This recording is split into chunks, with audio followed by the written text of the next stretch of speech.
صاحبو، اللہ تعالیٰ نے اس کائنات کو کیوں پیدا فرمایا؟ یہ وہ سوال ہے جو ہر روشن دماغ رکھنے والے شخص کے دل و دماغ میں پنپتا ہے۔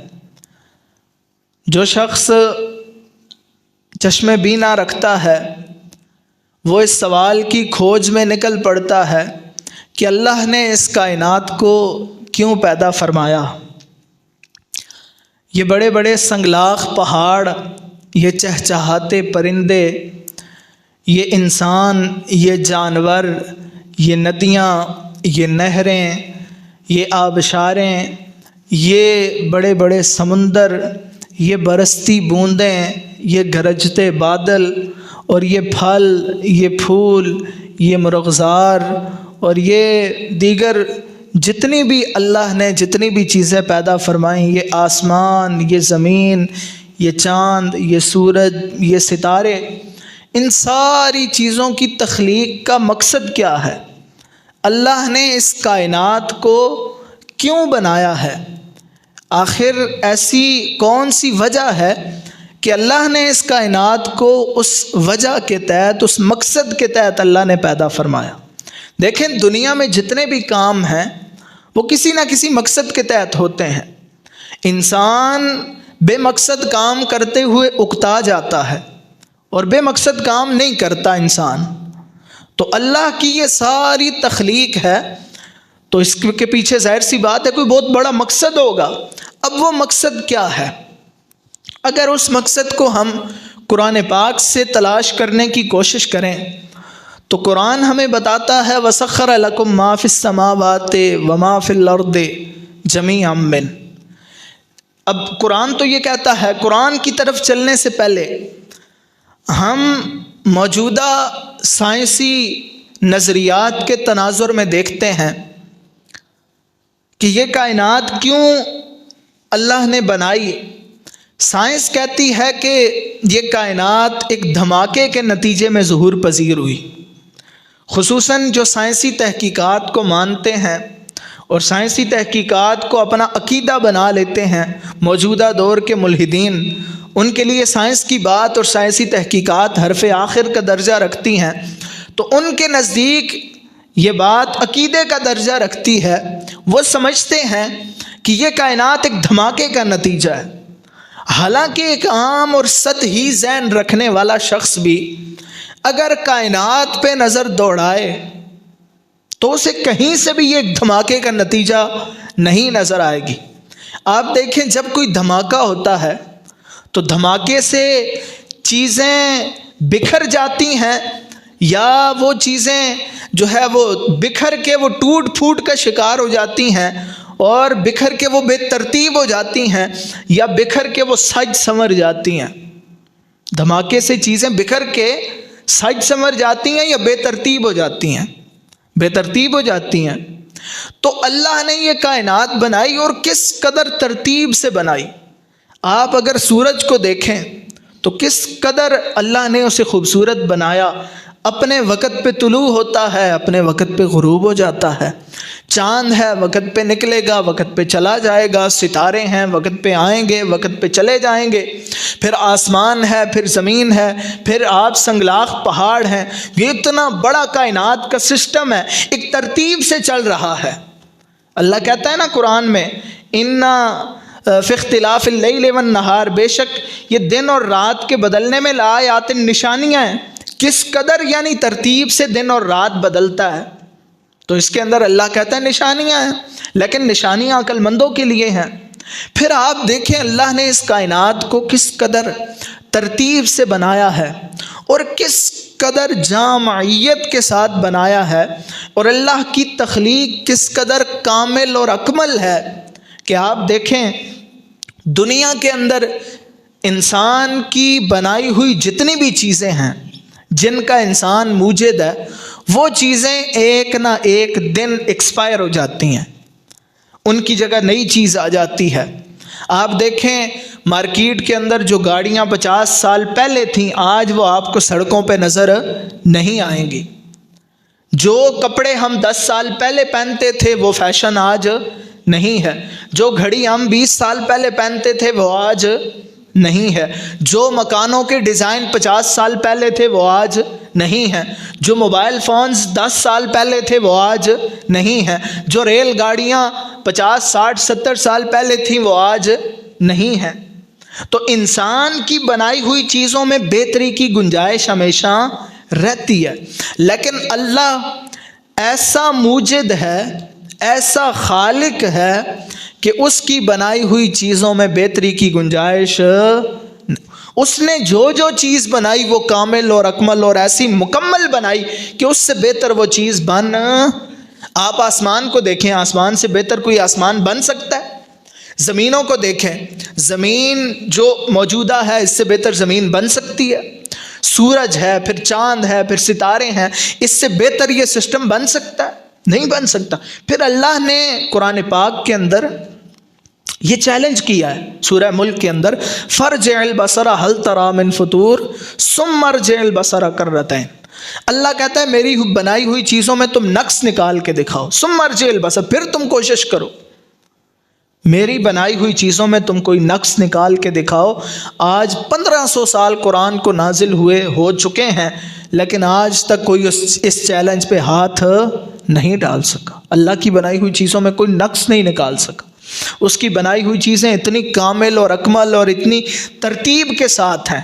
آپ دیکھیں اس زمین پہ پہلا انسان کون اترا تھا، کون آیا تھا؟ حضرت آدم علیہ السلام آئے تھے۔ حضرت آدم علیہ السلام کو جو 2 آنکھیں اللہ نے دی تھیں، آج کے انسان کو بھی وہی 2 آنکھیں مل رہی ہیں۔ حضرت آدم کو جو 2 کان اللہ نے دیے تھے، آج کے انسان کے بھی وہی 2 کان ہیں۔ حضرت آدم کو جو ناک اللہ نے دیا تھا، آج کے انسان کے پاس بھی وہی ناک ہے، وہی 2 ہاتھ ہیں، وہی 2 ٹانگیں ہیں۔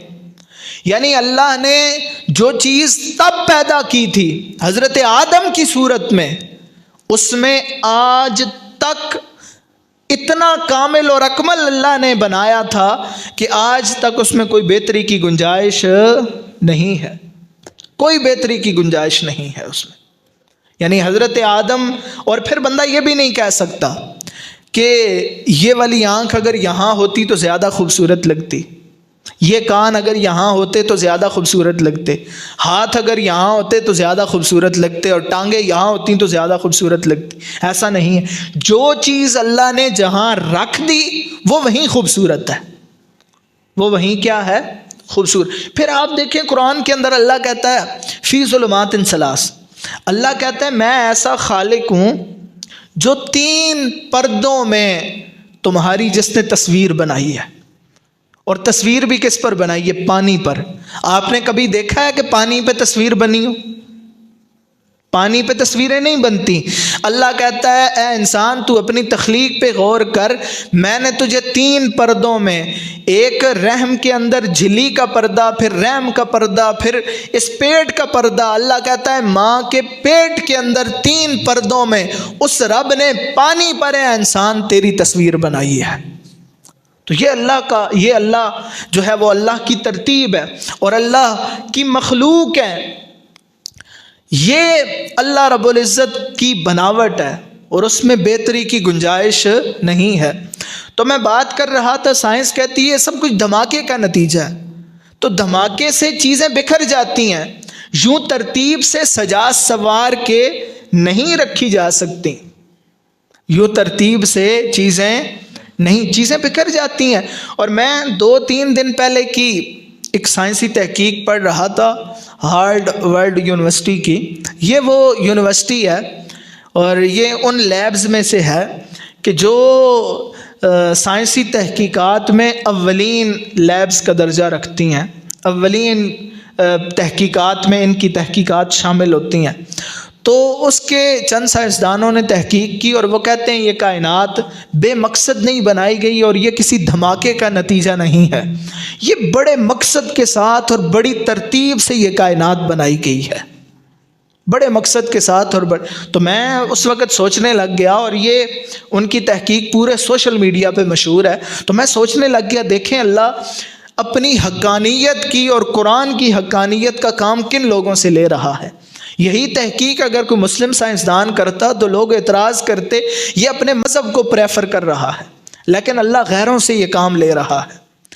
تو اب میں عرض کر رہا تھا اللہ نے اس کائنات کو کیوں بنایا، تو قرآن کیا کہتا ہے؟ قرآن کہتا ہے وَسَخَّرَ لَكُم مَّا فِي السَّمَاوَاتِ وَمَا فِي الْأَرْضِ جَمِيعًا مِّنْهُ۔ اللہ کہتا ہے اے انسان، اس پوری کائنات کو، جو کچھ آسمان میں ہے، جو کچھ زمین میں ہے، جو کچھ ان کے درمیان ہے، میں نے سب کچھ تیرے لیے بنایا ہے۔ مسخر، سب کچھ تیرے لیے مسخر کر دیا ہے، ہر چیز کو تیرے لیے، تیرے کام میں لگا دیا ہے۔ تو اب یہ بات قرآن ہمیں بتا رہا ہے کہ اللہ نے انسان کے علاوہ جو ساری کائنات بنائی یہ انسان کے لیے بنائی۔ اور پھر انسان کو اللہ نے کس لیے بنایا؟ تو قرآن میں اللہ کہتا ہے، پچھلے دن جو ہمارا موضوع تھا جس پر بات ہوئی، کہ اللہ نے انسان کو اپنی عبادت کے لیے پیدا کیا ہے، وَمَا خَلَقْتُ الْجِنَّ وَالْإِنسَ إِلَّا لِيَعْبُدُونِ۔ اور اللہ قرآن میں ان چیزوں کا بار بار ذکر کرتا ہے۔ ایک جگہ کہتا ہے وَمَا خَلَقْنَا السَّمَاوَاتِ وَالْأَرْضَ وَمَا بَيْنَهُمَا لَاعِبِينَ۔ اللہ کہتا ہے اللہ نے آسمان اور زمین کو اور جو کچھ اس کے درمیان ہے بیکار اور کھیل کود کے لیے نہیں پیدا کیا۔ ایک جگہ کہتا ہے وَمَا خَلَقْنَا السَّمَاوَاتِ وَالْأَرْضَ وَمَا بَيْنَهُمَا بَاطِلًا۔ اللہ نے جو کچھ آسمان اور زمین کے درمیان ہے اور جو کچھ ان دونوں میں ہے اسے بیکار اور کھیل کود کے لیے پیدا نہیں کیا۔ اور پھر انسان کی حقیقت اللہ بیان کرتا ہے قرآن پاک کے اندر۔ ایک جگہ کہتا ہے أَفَحَسِبْتُمْ أَنَّمَا خَلَقْنَاكُمْ عَبَثًا وَأَنَّكُمْ إِلَيْنَا لَا تُرْجَعُونَ۔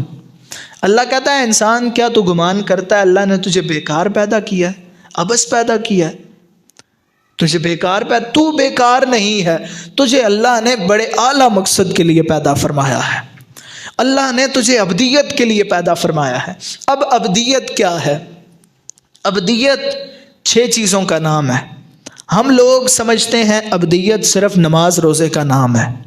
ابدیت نماز روزے کا بھی نام ہے، لیکن ابدیت یہ نہیں ہے کہ بندہ مسجد میں تو اللہ کا بندہ ہو اور باہر جا کے وہ اللہ کا بندہ نہ رہے۔ وہ حضرت واصف علی واصف نے کہا تھا کہ پرانے جو لوگ تھے، پرانے بزرگ، وہ صرف نماز نہیں پڑھتے تھے بلکہ وہ ہر وقت ہی نماز میں ہوتے تھے۔ وہ ہر وقت ہی کیا ہوتے تھے؟ ان کی آنکھوں میں حیا ہوتا تھا۔ وہ مسجد میں ہوتے تو ہی اللہ کے بندے نہیں ہوتے تھے، وہ باہر جا کے بھی اللہ کے ہی بندے ہوتے تھے۔ ان کی آنکھوں میں حیا ہوتا تھا، زبان پہ سچائی ہوتی تھی، اور قول اور فعل میں تضاد نہیں ہوتا تھا، بات کے پکے ہوتے تھے، وعدے کے سچے ہوتے تھے، اور پاک پوتر ماحول انہیں میسر ہوتا تھا۔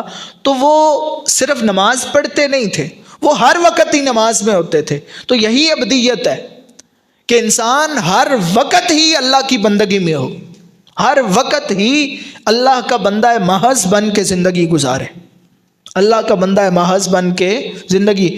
یہ تو نہیں انسان عبادات میں تو شاندار ہو لیکن حقوق العباد میں کمزور ہو، انسان مسجد میں تو ٹھیک ہو لیکن دفتر میں وہ کرپشن کرے، رشوت لے اور سود کھائے۔ انسان یہاں تو مسجد کے اندر تو بڑا نمازی اور بڑا پرہیزگار ہو، دکان پہ کم تولے، لوگوں کو دھوکہ دے، یتیموں کا مال کھائے، لوگوں کی زمینوں پہ قبضے کرے، لوگوں کے دل دکھائے۔ یہاں اللہ کے ساتھ تو وہ تعلق قائم کرنے کی کوشش کرے اور باہر جا کے وہ اپنے رشتہ داروں سے تعلق توڑے۔ ایسا نہیں ہے۔ ابدیت ان ساری چیزوں کو ملا کے بنتی ہے، اور ابدیت 6 چیزوں کا نام ہے۔ انشاءاللہ وہ ہم کل ذکر کریں گے۔ سر دست میں اتنا عرض کر رہا ہوں کہ ابدیت یہ ہے، اللہ نے آپ کو جو وقت دیا ہے تو یہ وقت اللہ نے آپ کو نماز کے لیے دیا ہے۔ ایک نماز سے دوسری نماز تک کا جو وقت ہے وہ اللہ نے آپ کو اگلی نماز کے انتظار کے لیے دیا ہے۔ ایک رمضان سے دوسرے رمضان تک کا وقت اللہ نے آپ کو روزے کی فرضیت کے لیے دیا ہے۔ اسی طرح آپ دیگر ساری چیزیں دیکھ لیں، اللہ نے یہ جو آپ کو وقت دیا ہے یہ اپنی ابدیت اور اپنی بندگی کے لیے دیا ہے۔ تو انشاءاللہ کل ہم اس پہ گفتگو کریں گے کہ ابدیت کیا ہوتی ہے اور ابدیت کن چیزوں سے مل کے بنتی ہے۔ اللہ تعالیٰ مجھے اور آپ کو اپنی اس کائنات میں جو اللہ کی تخلیق ہے، اس میں اللہ ہمیں غور و فکر کرنے کی توفیق نصیب فرمائے۔ اور یاد رکھیں جو اس کائنات میں غور نہیں کرتے نا، ان کے لیے قرآن نے بڑی سخت بات کہی ہے۔ ایسی سخت بات قرآن میں آپ کو اس جگہ کے علاوہ کہیں نہیں ملنی۔ قرآن کہتا ہے لَهُمْ قُلُوبٌ لَا يَفْقَهُونَ بِهَا، ان کے پاس دل تو ہے لیکن سمجھنے کی صلاحیت نہیں ہے۔ پھر اللہ کہتا ہے وَلَهُمْ أَعْيُنٌ لَا يُبْصِرُونَ بِهَا، ان کے پاس آنکھیں تو ہیں لیکن دیکھنے کی طاقت نہیں ہے۔ وَلَهُمْ آذَانٌ لَا يَسْمَعُونَ بِهَا، ان کے پاس کان تو ہیں لیکن حق سننے کی طاقت، حق سننے کی قوت نہیں ہے۔ پھر آگے اللہ کہتا ہے اولئک کالانعام بل ہم اضل، یہ وہ لوگ ہیں جو جانوروں سے بھی بدتر ہیں۔ پہلے کہا یہ جانور ہیں، پھر کہا نہیں یہ جانوروں سے بھی بدتر ہیں، بلکہ یہ کیا ہیں؟ جانوروں سے بھی بدتر ہیں۔ ایسی سخت بات اللہ نے قرآن میں اس کے علاوہ اور کہیں جگہ اتنی سخت بات نہیں کہی جتنی اللہ نے یہاں سخت بات ارشاد فرمائی ہے۔ تو اللہ کی تخلیق میں ہمیں غور کرنا چاہیے اور اللہ کی نعمتوں کو ہمیں پہچاننا چاہیے۔ دیکھیں ہم جانوروں کی طرح نہیں ہیں کہ جانوروں کی سوچ فقط لذت کام و دہن پہ آ کے رکتی ہے۔ جانور فقط کھانے پینے کا سوچتے ہیں، اپنے پیٹ کا سوچتے ہیں۔ ہمیں اللہ نے ویسا نہیں پیدا کیا۔ اب وہ سوچتے ہیں تو ان کی فطرت ہے، وہ اچھا کام ہے، ان کے لیے اچھی بات ہے، انہیں سوچنا چاہیے۔ لیکن انسان کو اللہ نے عقل و شعور دیا ہے، تو انسان اللہ کی تخلیق پہ غور کرے اور اللہ رب العزت کی اس تخلیق پہ غور کر کے اپنے لیے وہ عمل کی راہیں نکالے اور اللہ کا بندہ محض بنے۔ اللہ تعالیٰ مجھے اور آپ کو ابدیت کے ٹریک پہ چلنے کی توفیق نصیب فرمائے۔ انشاءاللہ کل ابدیت کیا ہے اس پہ بات ہوگی۔ وآخر دعوانا ان الحمدللہ رب العالمین۔